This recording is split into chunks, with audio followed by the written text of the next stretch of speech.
એક સાચો માણસ તે છે જે અંધભક્તિમાં નથી રાખતો, અંધભક્તિમાં નથી માનતો, પરંતુ વિવેકની કસોટી પર મૂકીને દરેક વાતને સમજે છે અને પારખે છે, તે જ સાચો માણસ છે.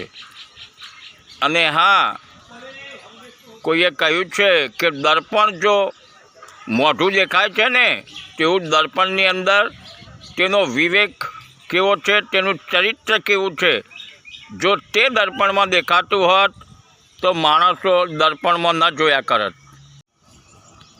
દોસ્તો, તમે તમારા પરિવારનું જતન માળી બનીને કરો, માલિક બનીને નહીં. જે બગીચાનો માળી સારો અને હોશિયાર હોય છે, તે બગીચાના ફૂલો હર હંમેશને માટે મહેકતા રહે છે. એટલે પરિવારનું જતન માલિક બનીને નહીં પણ માળી બનીને કરો. અને હા, સુખી થવા માટે શું કરવું જોઈએ તે જાણવું જરૂરી નથી, પરંતુ શું ન કરવું જોઈએ તે જાણવું જરૂરી છે.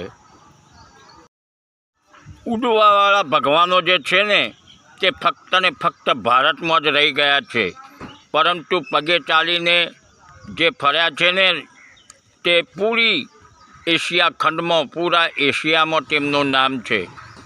અને સ્વામી વિવેકાનંદ છે ને, કહે છે કે તમે એટલા બધા મજબૂત બનો, તમારા વ્યવહારથી એટલા બધા મજબૂત બનો કે તમારી સાથે કોઈ ખરાબ વ્યવહાર કરે ને તો પણ તમારા મનનો, તમારી શાંતિનો ભંગ ન થાય. બુદ્ધિશાળી માણસો છે ને, તે તમને બધું જ મફતમાં આપશે, રાશન આપશે અને બીજી ઘણી બધી ચીજો મફતમાં આપશે, પરંતુ સારું શિક્ષણ તમને મફતમાં નહીં આપે. કારણ કે તે જાણે છે કે સારું શિક્ષણ જો તમે મેળવશો ને તો સવાલો ઊભા કરશો.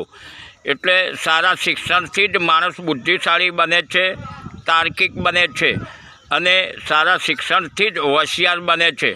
માટે બુદ્ધિશાળી માણસો કોઈ દિવસ તમને સારું શિક્ષણ મફતમાં નહીં આપે. અને હા, કહે છે કે ગૌમૂત્ર છે ને, તે બહુ જ પવિત્ર છે.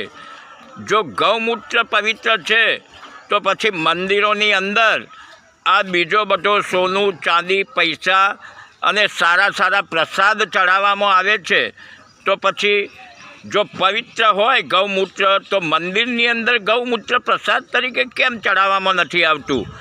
વાત થોડીક સમજવા જેવી છે દોસ્તો. ન સમજાય તો ફરી સાંભળો, સમજો અને હોશિયાર બનો.